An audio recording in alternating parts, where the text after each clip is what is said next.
So for today's video mga ka-farmers ay nandito naman tayo sa panibagong vlog natin about banana planting. So kung bago ka pa lang sa channel nito, maaaring pakipindot lang ang subscribe and notification bell para updated ka sa ating mga bagong upload. So today's ay pag-uusapan naman natin about farming in banana, kung paano po ginagawa ang pagtatanim ng saging. So marami tayong klase ng mga saging dito sa Pilipinas. Meron tayong Cardaba, yung Saba, at saka Latundan, and Lakatan, and the last is Cavendish. So ito po yung pinapakita ko sa inyo. Ito po ay banana Cavendish. Ito po ay maaari nating export sa ibang bansa dahil po ay ito ay common sa mga saging na maaari natin export.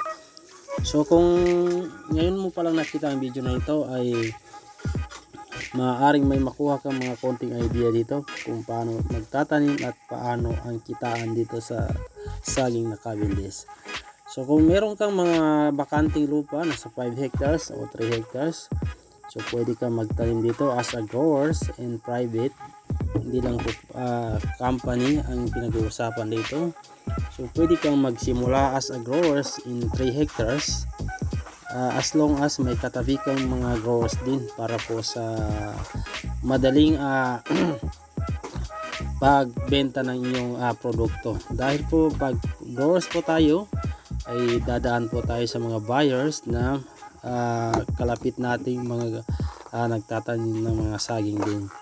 So maganda naman po ang anihan po sa saging kung alam mo ang mga process na pag-aalaga nito, yung sinasabi natin fruit care.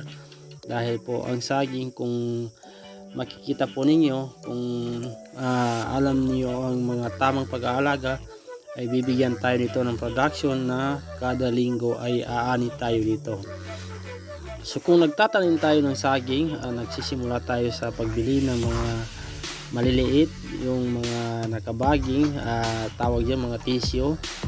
Pag natanim po itong saging, aabang tayo na 9 months to 10 months before ito magbunga. So doon sa 9 months to 10 months ay magbubunga po itong ating saging na Cavendish, and after doon sa pagbunga ay maglalabas yan ng puso. So maghihintay po naman tayo ng 9 weeks bago ma-harvest po yung puso ng saging, bago po ma-harvest yung bunga niya. So ganun po kabilis itong banana farming Cavendish.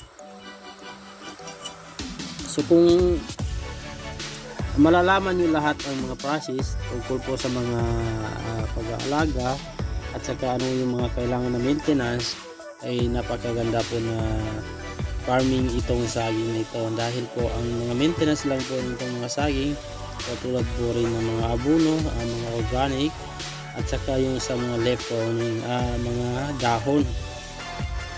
So yun lang po ay napaka-hassle din po sa tao dahil kailangan talaga ito matrabaho. Pero ito, kung ikukumpara po natin sa sugarcane, mas maganda rin po yung saging. Basta natsempuhan mo lang yung walang sakit ng saging. Dahil po kung wala pong sakit ng ating saging, talagang damang-dama mo ang ani nito na every week ay bibigyan ka ng kita. So yun po ang kagandahan ng banana Cavendish.